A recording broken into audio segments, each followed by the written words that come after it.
This is ASMR to the G. Welcome back to our YouTube channel. Before I begin, I wanted to thank you all for helping us reach over 200 subscribers. Yay! Thank you everyone. I really appreciate it. Together we can help build the channel, and I really hope you guys are enjoying it and that I'm helping you relax and maybe get to sleep. Tonight's video is going to be a new reading. We are going to be reading a Goosebumps book, The Night of the Living Dummy by R.L. Stine. Let us begin with chapter 1.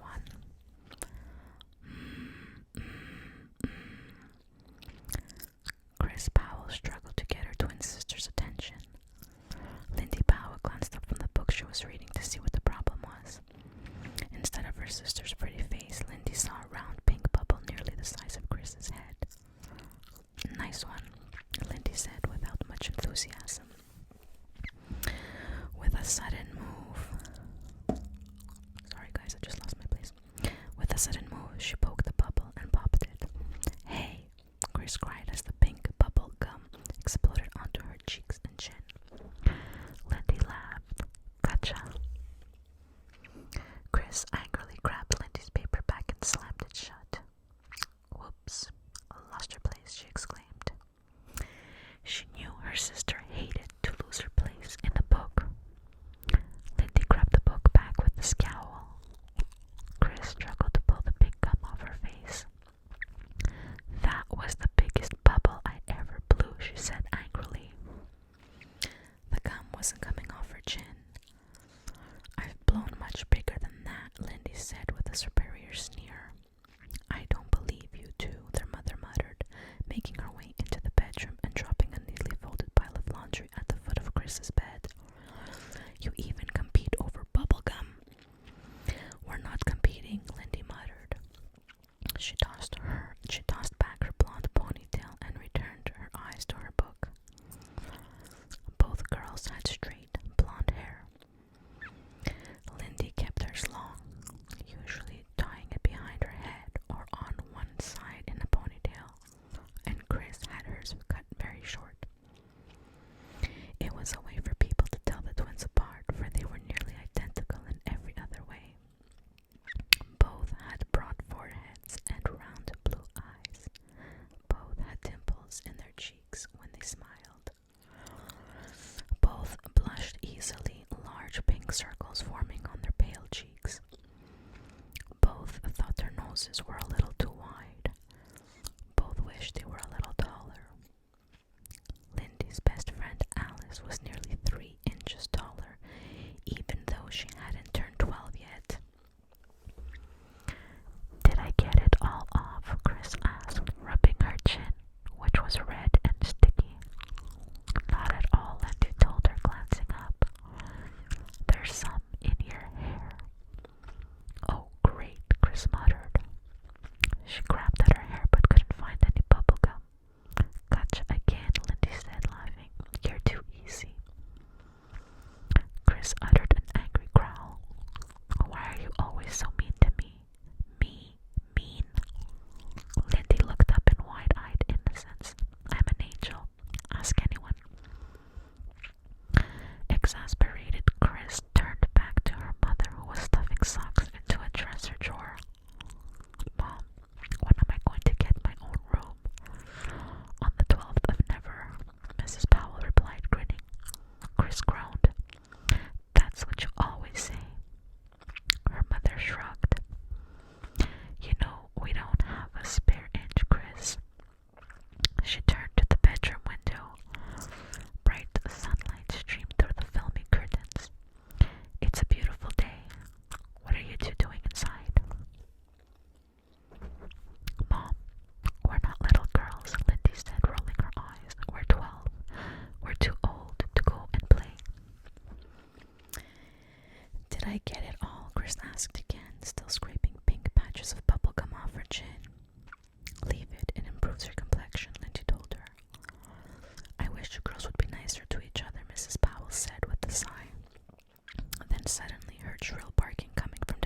years. What's Sparky excited about now? Mrs. Powell fretted. The little black terrier was always barking about something. Why not take Sparky for a walk? Don't feel like it, Lindy muttered, nose in her book. What about those beautiful new bikes you got for your birthday? Mrs. Powell said, hands on hips. Those bikes you just couldn't live without. You know, the ones that have been sitting in the garage since you got them. Okay, you don't have to be sarcastic, Mom, Lindy said, closing her book. She stood up, stretched, and tossed the book onto her bed. You want to? Chris asked Lindy. Want to what? Go for a bike ride. We could ride to the playground, see if anyone's hanging out at the school. You just want to see if Robbie's there, Lindy said, making a face. So, Chris said, blushing. Go on, get some air, Mrs. Powell urged. I'll see you later. I'm off to the supermarket. Chris peered into the dresser mirror. She had gotten most of the gum off. She brushed her short hair back with both hands. Come on, let's go out, she said. Last one out is a rotten egg. She darted to the doorway, beating her sister by half a step. As they burst out the back door, with Barky yipping shrilly behind them, the afternoon sun was high in a cloudless sky. The air was still and dry. It felt more like summer than spring, but both girls were wearing shorts and sleeveless t-shirts. Lindy bent to pull open the garage door, then stopped. The house next door caught her eye. Look, they've got walls up, she told Chris, pointing across their backyard. That new house is going up so quickly, it's amazing, Chris said, following her sister's gaze. The builders had knocked down the old house during the winter. The new concrete foundation had been put down in March. Lindy and Chris had walked around on it when no workers were there, trying to figure out where the different rooms would go. Now the walls had been built. The construction suddenly looked like a real house, rising up in the midst of tall stacks of lumber. A big mound of red-brown dirt, a pile of concrete blocks, and an assortment of power saws, tools, and machinery. No one's working today, Lindy said. They took a few steps towards the new house. Who do you think will move in? Chris wondered. Maybe some great-looking guy our age. Maybe great-looking twin guys. Yuck, Lindy made a disgusted face. Twin guys, how drippy can you get? I can't believe you and I are in the same family. Chris was used to Lindy's sarcasm. Both girls liked being twins and hated being twins at the same time, because they shared nearly everything. Their books, their clothing, their room. They were closer than most sisters ever get. But because they were so much alike, they also managed to drive each other crazy a lot of the time. No one's around. Let's check out the new house, Lindy said. Chris followed her across the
kitchen isn't very big, Lindy said, bending down to stare into the holes where the cabinets would go. She stood up and was about to suggest they check out the upstairs when they heard a sound. Huh? Her eyes widened in surprise. Is someone in here? Chris froze in the middle of the kitchen. They both listened. Silence. Then they heard soft, rapid footsteps close by, inside the house. Let's go, Lindy whispered. Chris was already ducking under the plastic, heading out the doorway opening. She leaped off the back stoop and started running towards their backyard. Lindy stopped at the bottom of the stoop and turned back to the new house. Hey, look, she called. A squirrel came flying out a side window. It landed on the dirt with all 4 feet moving and scrambling towards the maple tree in the Powell's yard. Lindy laughed. Just a dumb squirrel. Chris stopped near the low shrubs. You sure? She hesitated, watching the windows of the new house. That's a pretty loud squirrel. When she turned back from the house, she was surprised to find that Lindy had disappeared. Hey, where'd you go? Over here, Lindy called. I see something. It took Chris a while to locate her sister. Lindy was half hidden behind a large black dumpster at the far end of the yard. Chris shielded her eyes with one hand to see better. Lindy was bent over the side of the dumpster. She appeared to be rummaging through some trash. What's in there? Chris called. Lindy was tossing things around and didn't seem to hear her. What is it? Chris called, taking a few reluctant steps towards the dumpster. Lindy didn't reply. Then, slowly, she pulled something out. She started to hold it up. Its legs dangled down limply. Chris could see a head with brown hair. A head, arms, and legs. Oh no, Chris cried aloud, raising her hands to her face in horror. Chapter 2. A Child. Chris uttered a silent gasp, staring in horror as Lindy lifted him out of the dumpster. She could see his face, frozen in a wide-eyed stare. His brown hair stood stiffly on top of his head. He seemed to be wearing some sort of gray suit. His arms and legs dangled lifelessly. Lindy, Chris called, her throat tight with fear. Is he alive? Her heart pounding, Chris started to run to her sister. Lindy was cradling the poor thing in her arms. Is he alive? Chris repeated breathlessly. She stopped short when her sister started to laugh. No, not alive, Lindy called gleefully. And then Chris realized that it wasn't a child after all. A dummy, she shrieked. Lindy helped it up. A ventriloquist's dummy, she said. Someone threw him out. Do you believe it? He's in perfect shape. It took Lindy a while to notice that Chris was breathing hard. Her face bright red.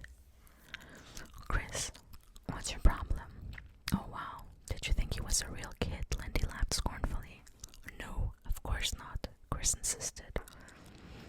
Lindy helped the dummy up and examined his back, looking for the string to pull to make his mouth move. I am a real kid, Lindy made him say. She was speaking in a high-pitched voice through gritted teeth, trying not to move her lips. Dumb, Chris said, rolling her eyes. I am not dumb, you're dumb, Lindsay made the dummy say in a high, squeaky voice. When she pulled the string in his back, the wooden lips moved up and down, clicking as they moved. She moved her hand up his back and found the control to make his painted eyes shift from side to side. He's probably filled with bugs, Chris said, making a disgusted face. Throw him back, Lindy.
eyes move? Ben asked, still hanging back.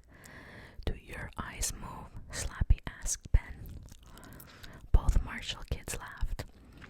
Ben forgot his reluctance. He stepped up and grabbed Slappy's hand. Ouch, not so hard, Slappy cried. Ben dropped the hand with a gasp. Then he and Amy collapsed in gleeful laughter.